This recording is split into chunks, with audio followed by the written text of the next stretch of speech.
I live in New York City, which is not only a cultural capital, but it's also one of the leading centers of demographic change in the United States. Demographers have projected that in the US, people of color in aggregate, Blacks, Latinos, Asians, and Native Americans, will eclipse the historic majority Caucasian population by 2042. And this flip will occur much earlier for the nation's children under 18. It'll happen in 2023. And it's already happened in major urban centers like New York or entire states like California. And at the same time, our nation is growing more divided along racial and economic lines. Nicholas Kristof recently wrote in the New York Times about the shooting death of Michael Brown, a young African-American man in Ferguson, Missouri.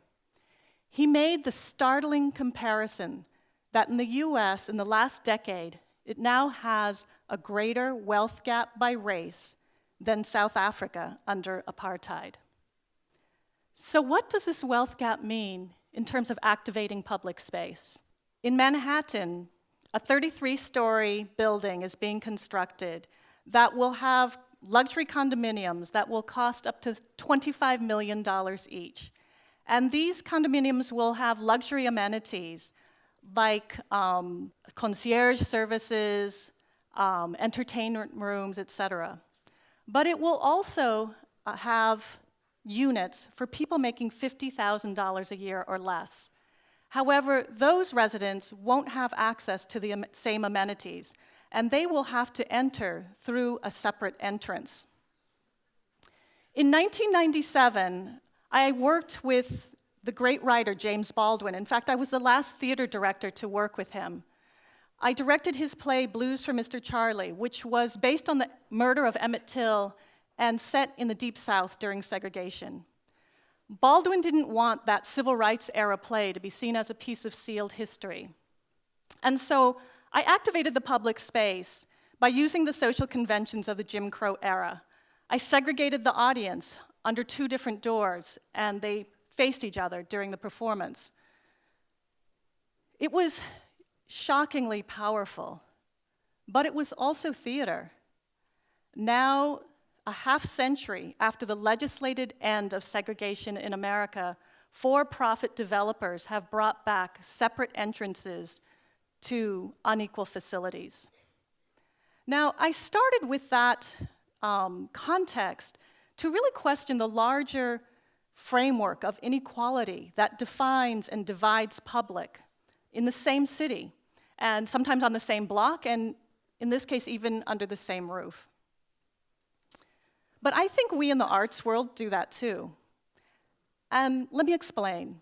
As I said before, I live in New York, but specifically, I live in Queens.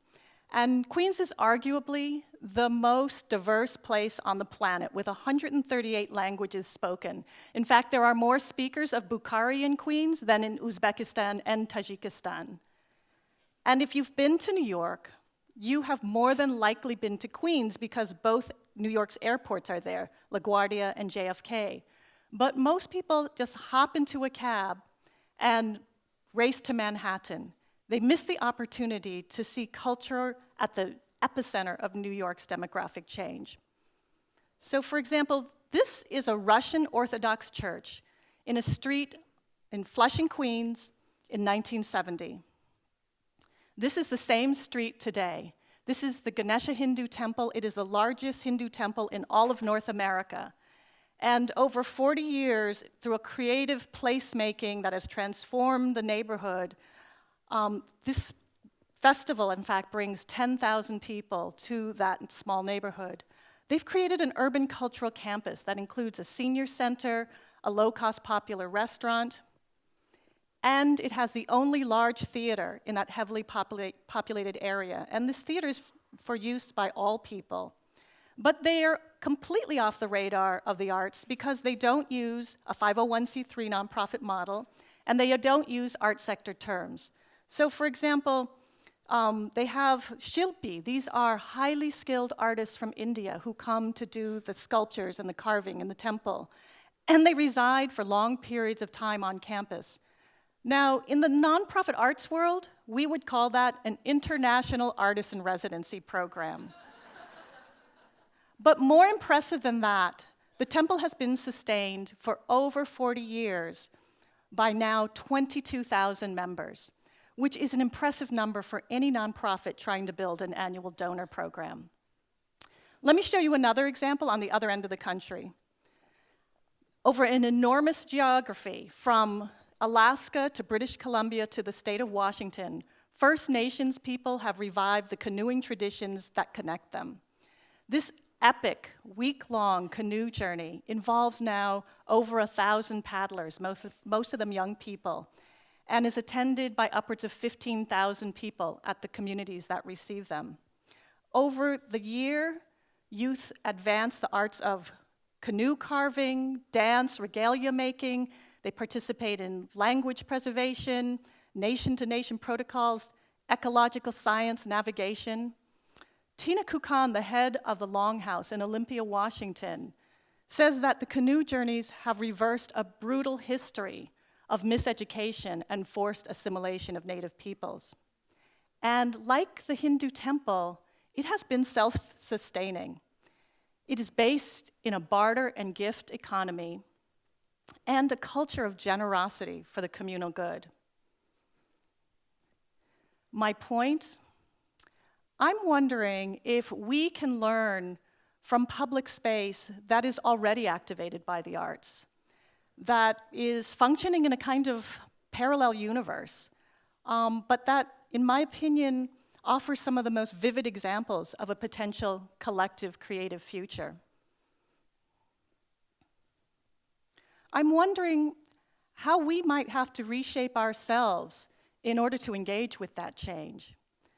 I wonder, for example, how this change will reshape our own values and our identities. Can we learn to operate from a culture of a shared good? Can we learn to change the narrative of scarcity and of resource competition? This is a challenging time for the arts community. We are in a world that is changing, but it's also a chance for us to connect in ways that we haven't yet done, if we can only activate ourselves. Thank you. I'm curious, you work for the Ford Foundation, you're a funder. Yes, I am. I'm curious about these last projects that you were showing. How do they work in terms of funding? Are they in the same system, or? Yeah, I mean, that's the very reason why I brought them out as examples, because you know, I can fund Creative Time. We do fund Creative Time, the New Museum, Prospect, New Orleans. Many of the projects that have been mentioned today, we are able to fund them because they function within our system. And I'm really concerned by looking at really large projects of scale. These are not like, oh, we must help these people. These are communities that are doing, you know, whether it's the hip-hop community, you know, we've seen that, graffiti community, but I wanted to bring in the indigenous community and immigrant community that are working in ways that I think are already at scale and that have much to teach us because they have really been sustained by their communities and the way people live. And I think that sometimes we in the art world, we're kind of trained to not see beyond certain categories. We don't validate unless there's an outside intervention. And, you know, so it's as if the space is activated, but we're not activated. So we need to retrain ourselves. But also figure out what the appropriate way would be to give support, because it's not always handing someone money. It might be certain kinds of resources, in this case, around supporting the youth training, perhaps. I mean, really asking what would be the appropriate way to enter into a situation. So you'd suggest that you would maybe need a different kind of structure for these kinds of activities? I'm not suggesting that we need a separate structure for these kinds of activities versus art activity. I believe it's one arts ecology, and I believe that the existing arts ecology has much to learn from this arts ecology. And so what are those lessons, and how can we enact them? Thank you very much. Thank you.